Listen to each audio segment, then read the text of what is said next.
اسرائیل یو ځل بیا پر ایران برید وکړ. له لسیزو راهیسې اسرائیل له ایران سره په دوامداره شخړه کې دی چې په منظم ډول د پوځي اقدام پایله لري. کوچنی اسرائیل د ایران او شاوخوا عربانو سره د جګړې جریت لري یوازې د یو دلیل لپاره د امریکا متحده ایالات په کلکه د یهودي دولت ملاتړ کوي. د انتخاباتو تر مخکې ډونالډ ټرمپ څو ځله تکرار کړ چې دی د جګړې مخالف دی. زه د جګړې مخالف یم. دا ډیره بده ده، دا ډیره بده ده، ډونالډ ټرمپ وویل. خو اوس په خپله ټرمپ پر ایران الټیماټم لګوي او د پوځي بریدونو ګواښ کوي او یو معامله وړاندې کوي. تاسو به وایئ چې دلیل ښکاره دی، دا خو د ایران اټومي پروګرام دی چې په ټینګه سره اټومي بم جوړوي. ټرمپ هڅه کوي چې ایرانیان قانع کړي چې له اټومي وسلو جوړولو لاس واخلي ترڅو احتمالي ګواښ له منځه یوسي.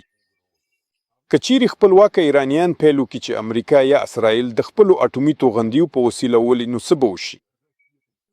دا خو ډیر ویرونکی دی. خو دا دروغ او د خلکو لپاره یوه ډرامه ده. ایران اټومي وسلې نه لري. د ایران اټومي بم یو افسانه ده، دا یوه جوړه شوې ویره ده.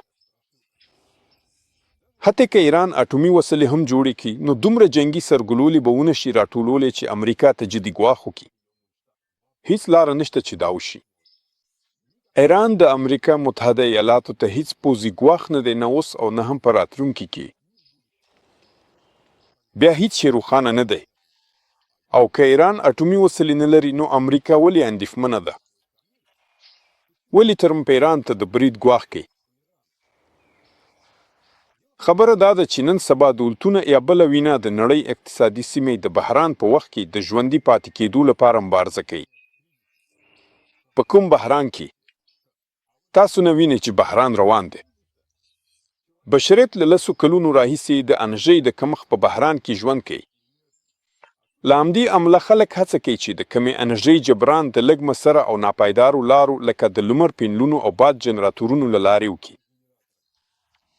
همداراز په نړیوال اقتصاد کې د تولید د زیاتوالي بحران دی او هممهاله د مالی بلبلو د ډکېدو بحران هم شته. د امریکا ډالر یوه نړیواله پیسه ده او د ډالرو بلبل دومره غټ شوی چې تصور نه کیږي. چین تولیدات پر ځان راټولوي او په نړۍ کې خپل نفوذ زیاتوي. چین ورځ تر بلې پیاوړی کیږي چې دا د امریکا د متحده ایالاتو مشري له ګواښ سره مخ کوي. لکه څنګه چې وینئ امریکا ته د اندېښنې لپاره کافي دلایل شته. ودرېږه ودرېږه ودرېږه، تاسو به وایئ دا ټول پورته یاد شوي ستونزې خو د امریکا د متحده ایالاتو دي. ایران دلته څه تړاو لري؟ خو ولې نه لري؟ ایران د نړۍ د نفتو له ټولې تولید څخه 4 یا 5 سلنه له ځمکې راوباسي. ایران تل د نفتو د تولید په برخه کې د 10 مخکښو هیوادونو په ډله کې وي. ایران د نړۍ د ګازو له ټولې تولید څخه 8 سلنه له ځمکې راوباسي. ایران د نړۍ د ګازو د تولید په برخه کې د 3 مخکښو هیوادونو په ډله کې راځي.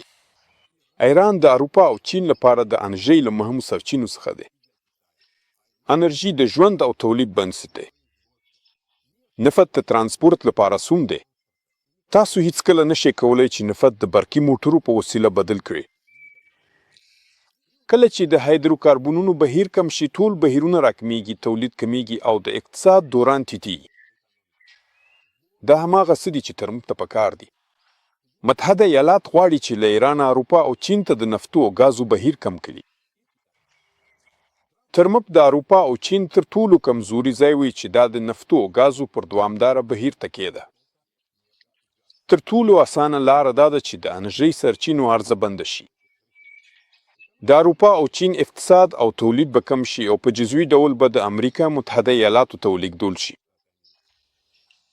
د پیاوړي کېدو لپاره اړینه نه ده چې خپل ځواک زیات کړي.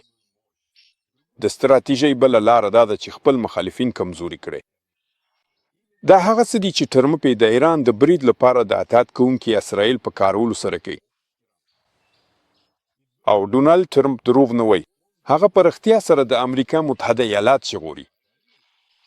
په نړیوال بحران کې د بقا لپاره سیالي ده. ټرمپ یوازې د ایران د خطرناک اټومي وسلو په اړه دروغ وایي. خو د امریکا متحده ایالاتو چارواکي اړ دي چې کیسې جوړې کړي څو خپل مداخله په نورو چارو کې توجیه کړي.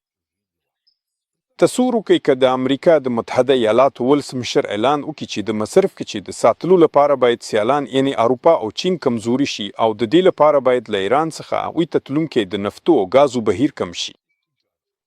له همدې امله اسرائیل په اتحاد سره پر ایران بمبار کوي او متحده ایالات د نوو بریدونو ګواښ کوي. نو دا به داسې ښکاره شي چې بد امریکایان د خپل ځان د هوساینې لپاره نورو ته زیان رسوي. دا ښه نه ښکاري، ښه کار نه دی او د امریکا ټول وګړي به داسې ستراتیژي ونه مني. ښه هر څوک غواړي چې ښه وي او فکر کوي چې دوی ښه دي او په یوه ښه هیواد کې د سمې مفکورې سره ژوند کوي. نو له همدې امله د ایران د اټومي ګواښ کیسه پیل شو.